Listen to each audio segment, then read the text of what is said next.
우리가 고린도전서 말씀을 계속해서 함께 생각하고 있는데, 우리가 읽었던 12장 28절부터 은사의 여러 종류들에 대해서 바울이 이야기하고 있습니다. 이적을 행하고 병을 고치고 섬기고 돕고 각종 방언과 방언 통역과 여러 가지 일들입니다. 이미 우리가 배우고 들은 대로 은사는 하나님의 선물입니다. 카리스마는 하나님의 선물이라고 우리가 들었습니다. 선물은 주는 분의 의도에 따라서 나누어지게 됩니다. 다양한 은사의 종류가 있지만 그 은사의 출처는 한 군데입니다. 하나님께서 그 은사를 우리들에게 다양하게 나누어 주십니다. 그 은사가 어떤 것인가? 사람들에게 많이 드러나고 사람들의 이목을 끄는 그런 은사인가? 그렇지 못한가가 문제가 아니라 하나님으로부터 온 출처가 있는 은사라고 하면 그것이 어떤 은사이든지 간에 하나님께서 주신 선물이므로 다 귀하고 소중합니다. 고린도 교회는 사람들에게 잘 보여지고 나타나는 은사가 더 귀한 것으로 여기는 사람들이 분명히 있었습니다. 예를 들면 방언과 같은 것입니다. 이상한 이야기를 하니까 전혀 알아듣지 못하는 이야기들을 혼자서 계속해서 그렇게 하니까 마치 그것이 엄청난 하나님의 능력을 입은 것처럼 생각을 했습니다.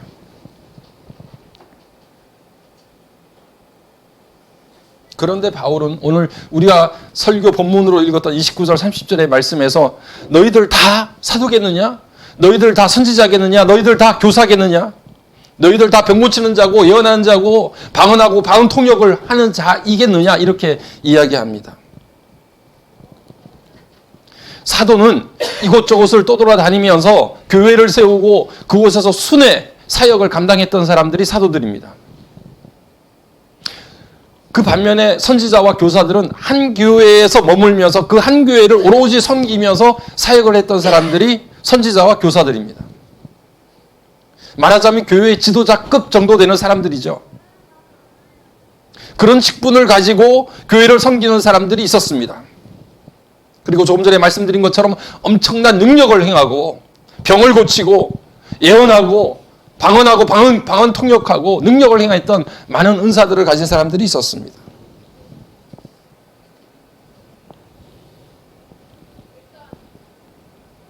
모두가 사람에게 잘 드러나는 지도자가 되고 은사를 가지고 그런 능력을 행하는 사람이 될 수 없다는 것입니다. 너희들이 다 그렇게 하겠느냐? 하나님께서는 당신의 몸을 획일적으로 그렇게 만들지 않으셨습니다. 우리에게 다양한 은사를 주신 것처럼 하나님의 백성들이 다양한 빛깔을 낼 수 있도록 그렇게 만들어 주셨습니다.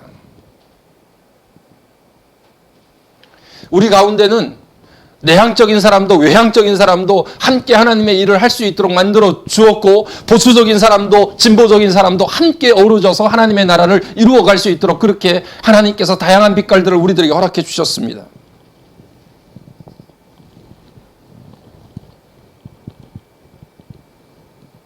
저 같은 인프피 사람도 하나님께서 사용하시고 정반대의 에티제이 같은 사람들도 하나님께서 사용을 하십니다. 어떤 특정한 한 기질을 가진 사람, 어떤 성향을 가진 사람만 획일적으로 하나님께서 세우시는 것이 아니라 함께 그렇게 다양한 빛깔을 내면서 공동체를 이루어갈 수 있도록 하나님께서 만들어 가십니다. 우리는 이 땅 가운데 살면서 내가 원하고 바라고 생각하는 것들이 그대로 이루어지면 참 성공했다 이렇게 이야기를 해요. 그리고 사람들의 주목을 많이 받으면 저 사람 성공한 사람이다 이렇게 이야기를 합니다.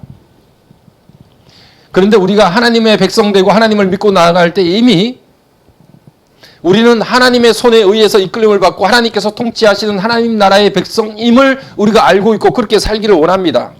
그렇다고 하면 여러분, 우리가 정말 하나님의 백성으로 그리스도인으로서 성공적인 삶은 어떤 것입니까?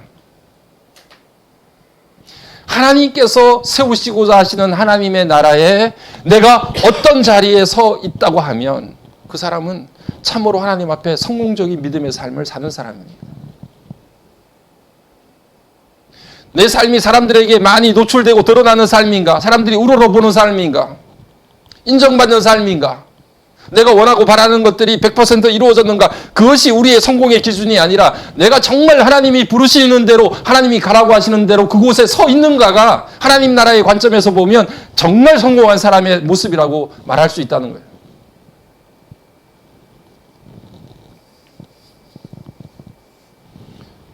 어떤 선물을 우리에게 나눠주셨던, 어떤 사명을 우리에게 주셨던 그 사명을 부여잡고 하나님의 백성으로 살아가는 사람, 하나님이 기뻐하시는 하나님의 백성인 줄로 믿습니다. 그의 성향이 어떻든 기질이 어떻든 그가 사회에 어느 정도의 모습으로 살아가든 그것과 아무런 상관없이 오늘 내가 하나님의 백성으로서 내가 서 있어야 될 그 자리에 그 은사를 가지고 그 사명을 가지고 살아간다고 하면 우리 모두는 하늘의 별처럼 빛나는 귀한 하나님의 백성임을 여러분들 마음속에 확신하시기를 바랍니다. 그러면서 오늘 바울이 31절 말씀에서 이렇게 이야기합니다. 31절 말씀을 같이 다시 한번 읽읍시다. 너희는 더욱 큰 은사를 사모하라. 내가 또한 가장 좋은 길을 너희에게 보이리라.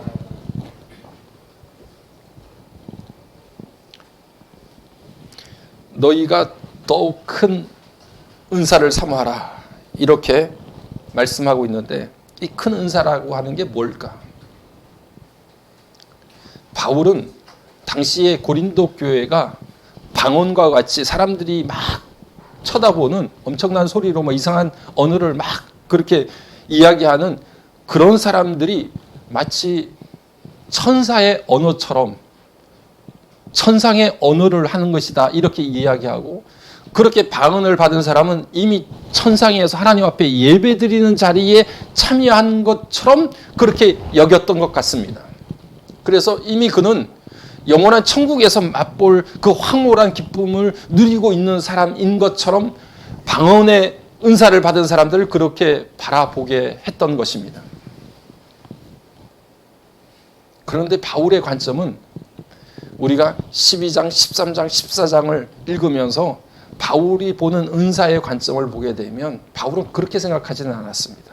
그래서 14장 1절에 보면 더욱 큰 은사를 사모하라, 예언하기를 구하라 이렇게 이야기합니다.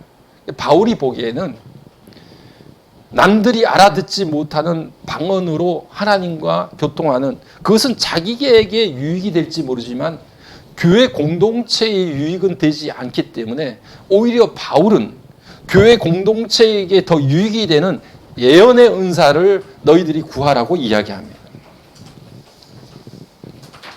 우리에게 은사를 주시는 가장 귀한 목적은 공동체를 유익되게 만드는 것, 하나님의 교회를 건강하게 만들고 튼튼하게 만드는데 그 은사의 목적이 있습니다. 개인의 유익이나 개인의 자랑이 아니라 어떻게 하면 우리에게 주신 은사를 가지고 하나님의 교회를, 하나님의 공동체를 더 굳건하게 세울 것인가, 유익되게 만들 것인가, 거기에 카리스마에 초점이 있는 거예요. 그래서 바울은 그 관점에서 너희들 자신이 개인적으로 유익한 것으로만 은사를 국한시키지 말고 그 원래의 목적에 맞게 우리가 하나님의 공동체를 위해서 더 크게 더 잘 사용될 수 있는 은사를 더욱더 사모하라고 이야기하는데 그것이 더 큰 은사들입니다. 그런 더 큰 은사들을 사모하고 그것을 받기를 소망하라고 그렇게 이야기하고 있는 거예요.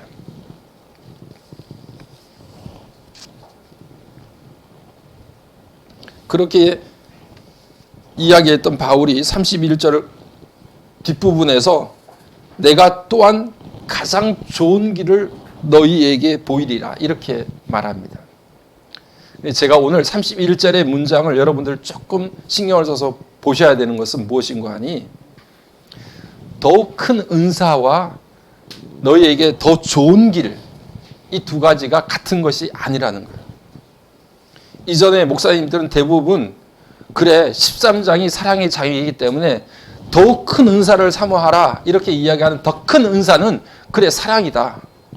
그게 더 좋은 길이다. 이렇게 이야기를 하신 분들이 종종 많았습니다. 그런데 그것은 같은 사랑을 이야기하는 게 아닙니다. 앞에 더 큰 은사라고 하는 것은 조금 전에 말씀드린 것처럼 교회 공동체를 위해서 더 긴하게 사용되어질 수 있는 은사를 사모하라는 이야기예요.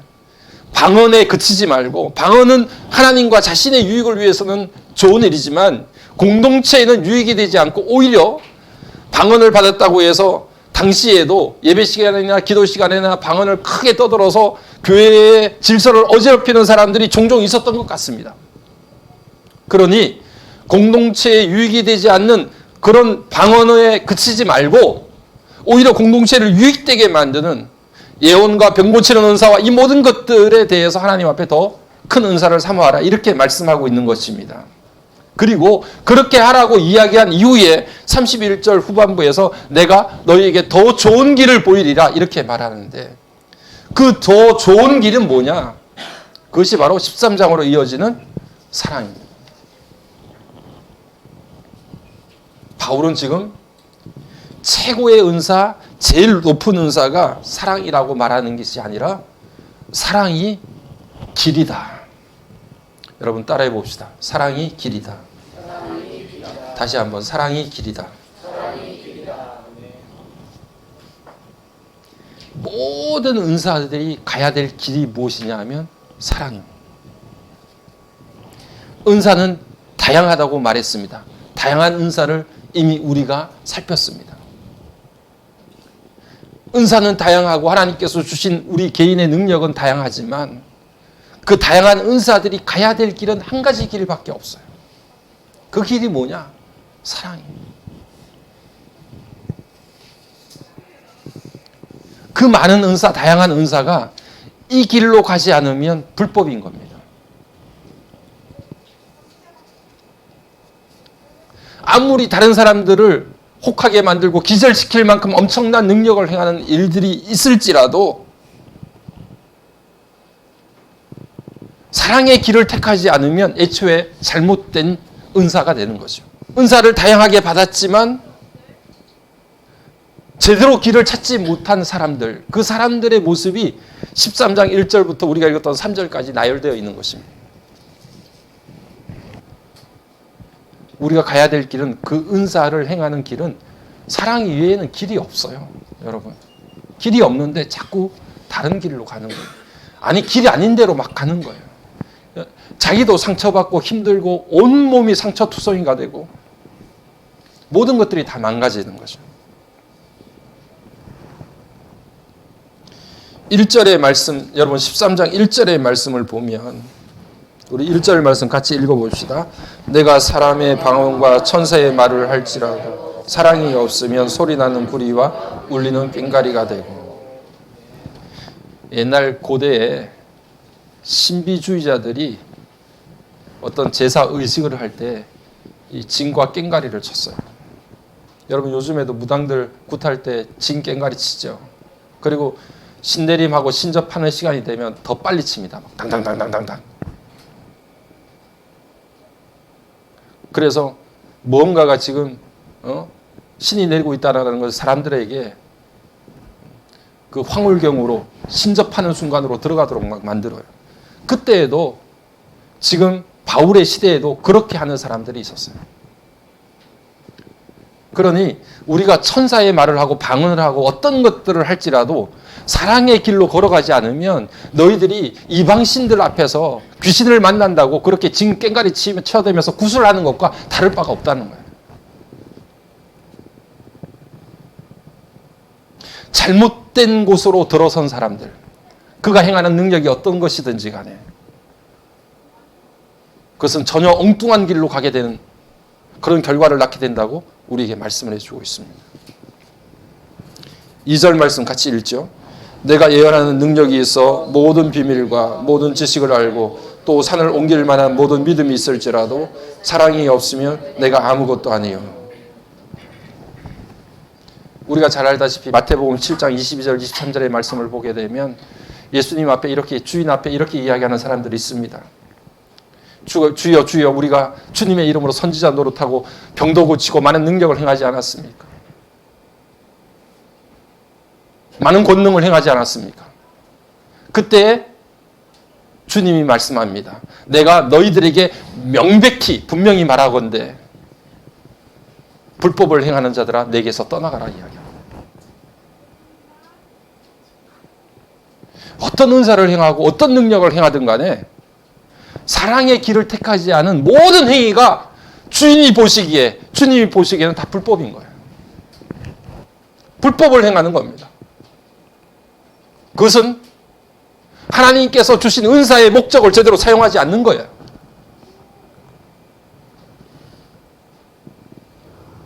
사랑이 빠진 은사들은 불법이고 길을 벗어났으니까 그것은 반칙인 거예요.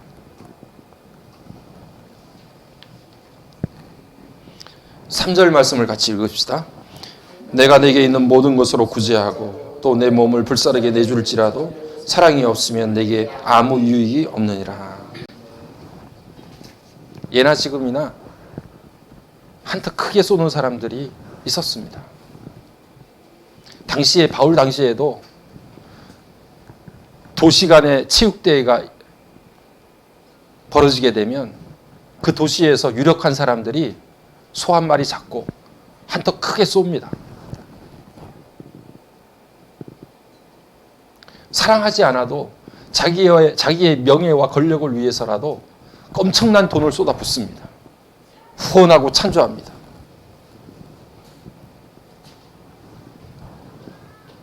자신의 명예와 건세를 위해서 두둑히 지갑을 엽니다. 사랑이 동기가 되지 않더라도 우리는 무엇이든지 할 수 있습니다. 그런 것들이 행해질지라도 오늘 말씀을 보니까 아무 유익이 없다고 그렇게 말씀합니다.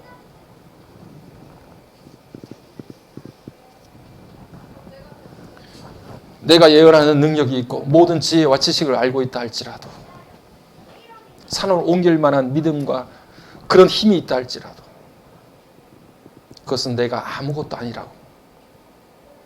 아무리 유창하게 설교하고 사람들에게 그럴듯하게 이야기하고 그렇게 할지라도 아무리 우리가 하나님 앞에 헌신하고 교회에서 지도자 행세를 할지라도 내가 목사일지라도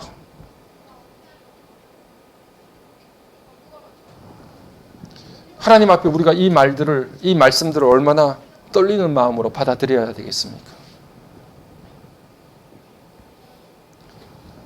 여러분, 우리는 진짜 사랑으로 설교해야 되고 사랑으로 기도해야 합니다. 사랑으로 가르쳐야 되고 사랑으로 능력을 행해야 합니다. 사랑으로 섬겨야 되고 사랑으로 선교해야 하고 사랑으로 하나님 앞에 헌신해야 합니다.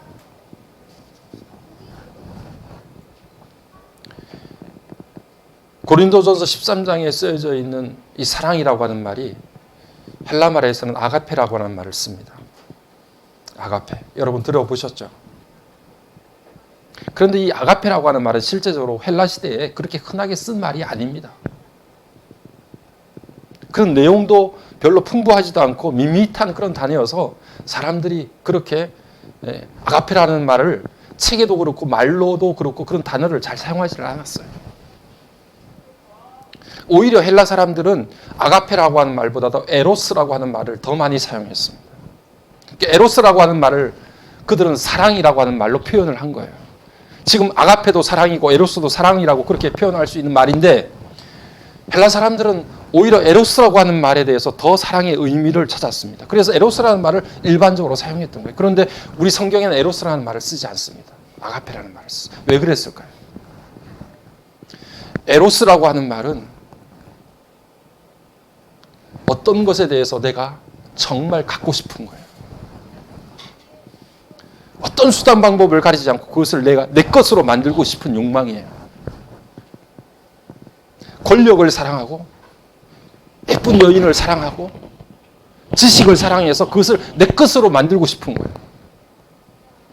그런 욕망에서부터 출발된 게 에로스예요. 그러니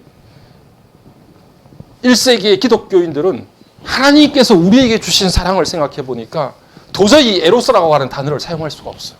왜냐하면 하나님께서 우리에게 베푸신 사랑은 무조건적으로 우리를 그냥 거머쥐시고 자신의 뜻대로 행하시려고 하시는 것이 아니라 우리같이 낮아지시고 우리를 위해서 자신의 가장 귀중한 아들을 바치신 그런 하나님의 사랑을 생각하면 에로스라고 하는 말로 기독교의 사랑을, 하나님께서 우리에게 베풀어 주신 사랑을 도저히 표현할 수가 없는 거예요.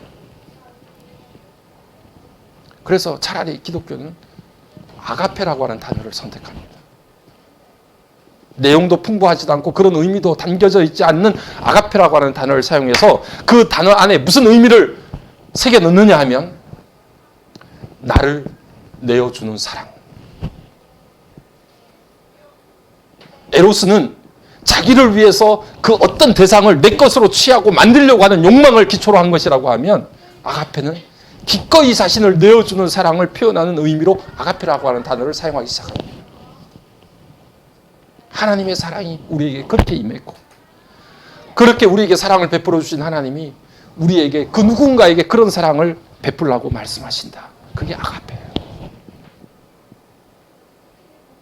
우리에게 주신 다양한 능력과 은사들 가운데 자기를 정말 누군가에게 내어줄 만한 사랑의 길을 걷지 않는 것은 다 거짓이고 불법이라고 오늘 우리에게 말씀하십니다.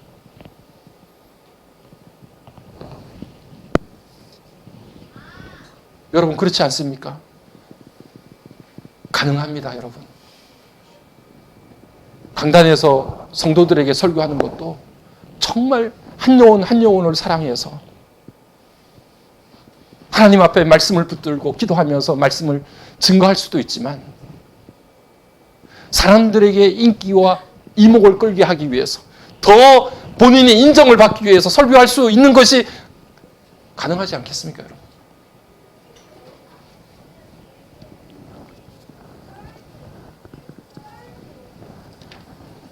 (5월) 가정의 달 마지막 주일인데 가정은 여러분 제가 생각하기에는 광야 같습니다. 아무것도 없는 메마른 광야에 가면 우리의 모습이 내가 누구인지 내가 가지고 있는 것이 다 드러납니다. 많은 것들이 다 주어져 있는 풍족한 땅에서는 적절하게 감추며 살 수 있는 것들이 광야에서는 그렇지 못합니다. 다 드러납니다. 우리가 살고 있는 가정은 광야와 같습니다. 우리의 민낯이 드러나는 곳입니다. 우리의 허약하고 약한 부분이 다 노출되는 곳이 가정이에요. 내가 발려벗겨지는 그런 장소가 가정입니다.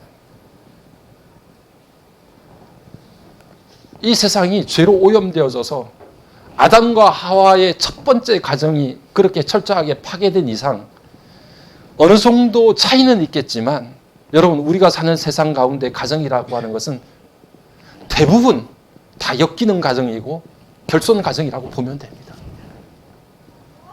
우리가 아담과 하와의 영향을 받고 있는 한 세상에 있는 모든 가정들이 다 그렇습니다.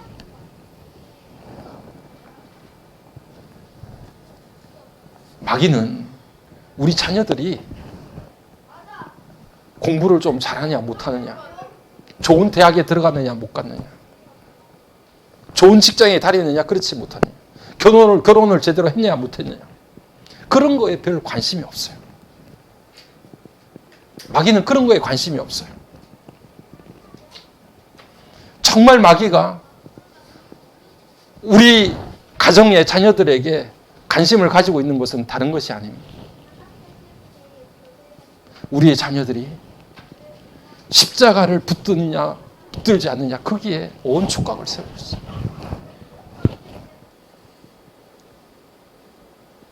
우리의 자녀들이 떨리는 손으로 그 십자가를 붙드는 한 그들의 메마른 인생과 그들의 영혼이 되살아날 것을 귀신은 너무 잘 알고 마귀는 너무 잘 알기 때문에 얘가 세상에서 좀 잘 살아, 높아, 뭐 잘 안 돼, 뭐 이런 것에 귀신들이 마귀가 관심을 가지고 있는 게 아니라 우리의 자녀들이 두 손을 내밀어서 얘네들이 정말 십자가를 붙드느냐? 정말 우리의 자녀들이 십자가를 붙든다고 하면 메말랐던 사랑이 다시 피어나고 하나님의 백성으로 다시 돋아나는 역사가 생명의 십자가를 통해서 일어날 것을 마귀는 너무 잘 알기 때문에 그거 붙드는 것을 붙들지 못하도록 온갖 촉각을 마귀가 거기에 곤두세워 있는 거예요.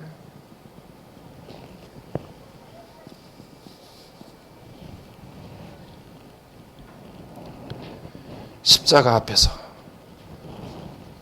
우리의 개인의 정과 욕심이 죽습니다. 내가 어떤 사명을 가지고 이 땅에 왔는지를 깨닫게 됩니다. 주님이 내게 어떤 분인지를 알게 됩니다. 내게 주신 이 귀한 선물을 어떻게 사용해야 될지를 알게 됩니다. 십자가에서 우리는 새로운 길이 열립니다. 십자가가 바로 하나님께서 우리에게 부어주신 아가페라는 사실을 깨달을 때 내가 지금까지 가지고 있었던 에로스를 던져버리게 돼요. 이 사랑하라고 나를 부르시고 이 사랑하라고 이 은사를 주셨구나 생각하게 됩니다.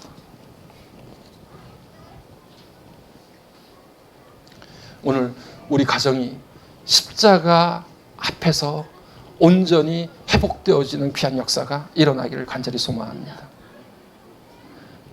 사랑으로 행하지 않는 모든 것들은 다 불법입니다. 사랑으로 설교하지 않는 게 불법이고 사랑으로 헌신하지 않는 게 다 불법입니다.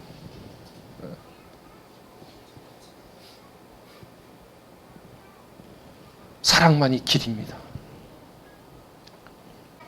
오늘 십자가 붙들고 우리 가운데 온전한 사랑으로 회복되는 귀한 역사가 저와 여러분의 가정 가운데 10년 가운데 충만하게 임하기를 주의 이름으로 간절히 축복합니다.